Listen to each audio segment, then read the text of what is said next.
Hello, welcome to another YouTube Live. It's Monday at 7. Every time at 7, I pop on here just to say hello, offer some quick tips, and it's your chance to ask questions as well. If there are any questions you have about mind, emotions, creativity, wellness, how to reduce anxiety, all of that. So welcome, thank you for being here. Today's live will be a short one because I have a class at 7:30. So those of you who've been following what I'm posting on social media, you'll know that today and tomorrow and the next day is part of the Self-Tenderness Challenge. So there are 3 free classes that I'm offering, and the first class is tonight.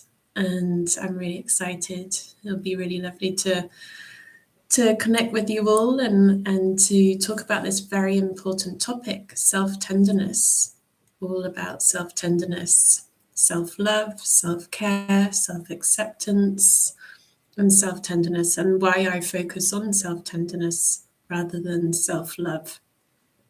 So I'll be sharing more about that in the class, and I'll be sharing quick tips, tools, also how we can transform our relationship with the inner critic, that negative self-talk.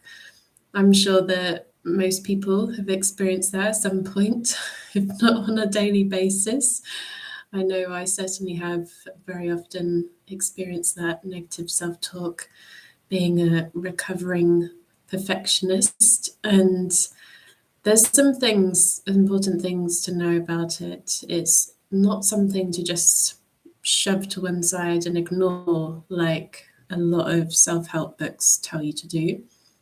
It's actually one of our biggest teachers, and I'm a big advocate for transforming our relationship with it and really making the most of it. Doesn't mean that we have to live according to it, though we can really learn from it and use that to our advantage. So I'll be sharing more about that tonight in the class. If you haven't signed up yet, you can. The classes are free. And also, if you're not able to make it live, the recordings will be available for a week. So even if you listen to the recordings and you listen to it at a different time, totally fine. The recordings will be there for a week so you can catch up and still make the most of all these tips and tools that I'll be sharing. So yes, that's about what's later on, and that will be via Zoom. That won't be on YouTube, obviously. And today I wanted to talk about one thing. So one thing that children naturally embody, they naturally have this. And it's something that as adults we can really learn from that. We can learn from them. We can certainly learn a lot from children anyway. They are very good teachers. Though this one thing is really, really important. And I talk about it so much. And I also talk about how this one thing is the very essence of NLP, which is something that I was teaching for many, many years until I moved on and started blending that with creative arts and dance and created Creating Change, which is a training that I have at the moment. And this one thing is the very essence of NLP as well. And this is curiosity. So children naturally embrace and embody curiosity. They naturally embody this. They naturally, as they're learning, growing and evolving and going about their life, and I'm talking about young kids, like when they're learning to walk, learning to talk, learning to eat, learning to, like, they're exploring the world, that they see all these new foods, they see like some things in the garden, they want to eat it even though it's not edible. They want to like just touch and explore everything. So first they're like seeing things, and then they want to like start trying to eat things or touch things or taste things. And then later on starts coming the questions, like when they're able to talk, comes the questions. Why? Why? And this is the thing, like they're so curious about life. Like, why is it like that? Why is the sky blue? Why are clouds fluffy? Or why, like, why? They want to understand everything. They want to understand the world that's around them. And this is wonderful, this curious mindset. And adopting a curious mindset can be one of the greatest tools that we adopt, like one of the greatest things that we embody and bring into our life. That curious mindset of really questioning and getting curious about, that's interesting. Like, I wonder what's behind that emotion. I wonder what is behind that belief. Like, when did I first decide that belief? I wonder where this pattern comes from. I wonder what is driving that behavior. This is the thing. Often people see habits as, or behaviors as just like, oh, it's just a bad thing I want to get rid of. And I talk about this a lot with clients, like when we're working through things and there's certain parts of themselves that they don't like, or certain behaviors that they do that they don't like. I invite them to start looking at what's underneath that. Like, what's underneath that? What's driving that?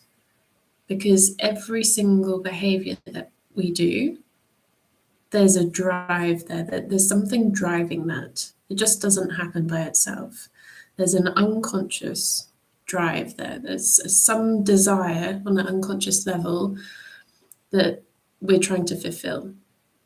So whether we're trying to feel a sense of calm, or we want to feel a sense of belonging, or we want to feel loved, or we want to fill in the blank. Our behavior, sometimes we go about this in many different ways. Like, some people might comfort eat, other people might smoke.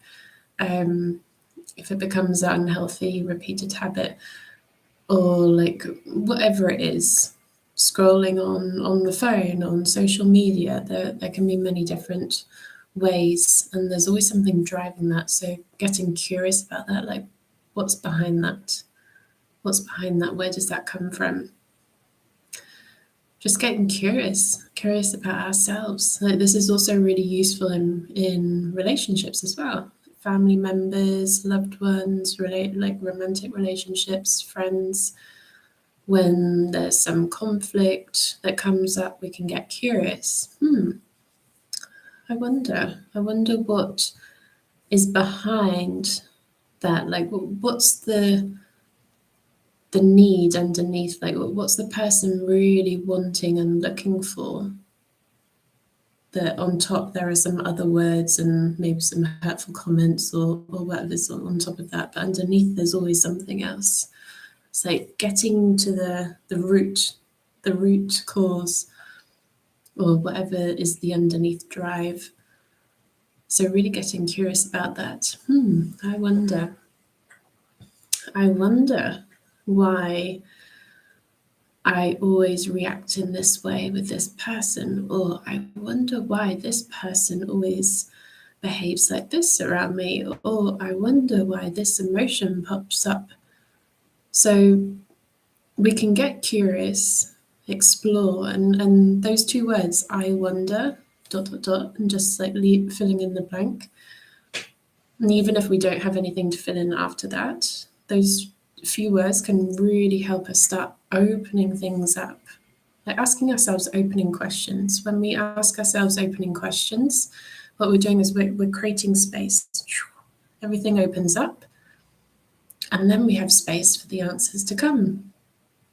Because if we're just focused on, it's like this, it's like this, it's like this, there's no space for the answers to come, because we're so focused and preoccupied with the problem of how it is, or what we think it's like.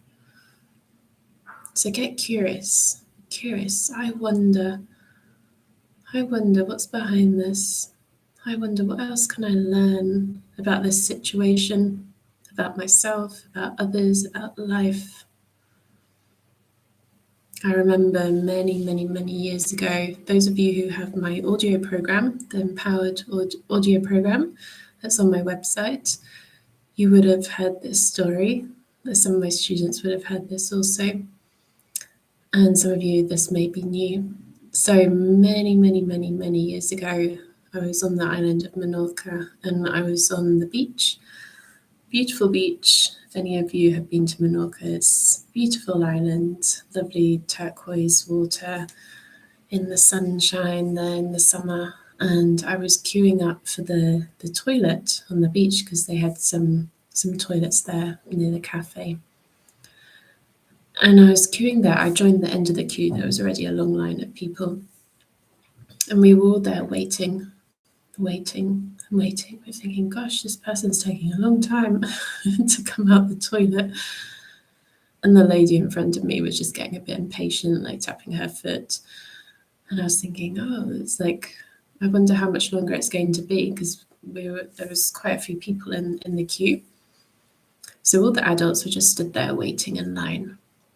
And then out of nowhere, this young boy, I have no idea how old he was, maybe like 6 or 7, he walked past the whole queue of adults, like completely ignored all of us, just walked all the way up to the front of the queue and opened up the door, and the toilet was empty. So he was curious enough to explore. He was curious enough to actually question, is it really occupied? Is there someone really in there? Now, this is not to say that we should all go like opening up toilet doors. But the point is getting curious. Like, is it really like that? Is it really how we perceive things in the beginning? Or is there something else? And we can apply this to anything, about ourselves, about others, about life, and also about what we hear, what information we absorb, what information we're listening to, hearing, watching online or through a TV. Am I seeing the full picture? I wonder what's really going on. Get curious. Get curious.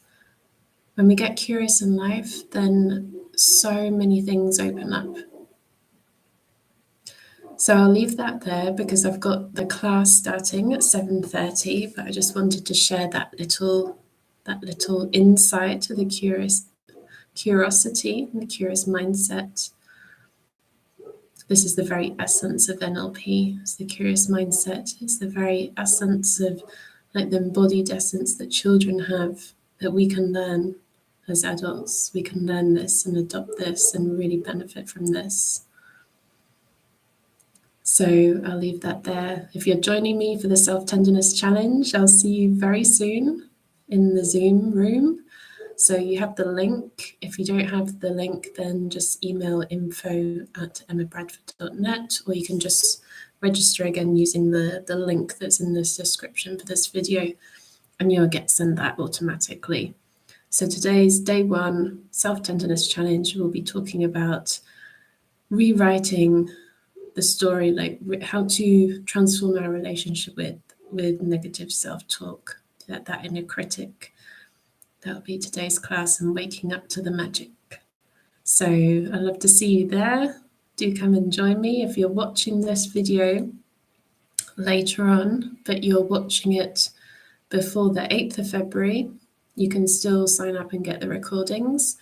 And if you're watching this well after and it's gone and passed, then please do check out what I'm doing on social media, on all the links, and also here on YouTube. I have a podcast that comes out every 2 weeks. So there's plenty more stuff that's coming out. So wishing you lots of love on your journey in remembering the magic of who you are. And I'll see you again here live next week, every Monday at 7 Central European Time. Much love.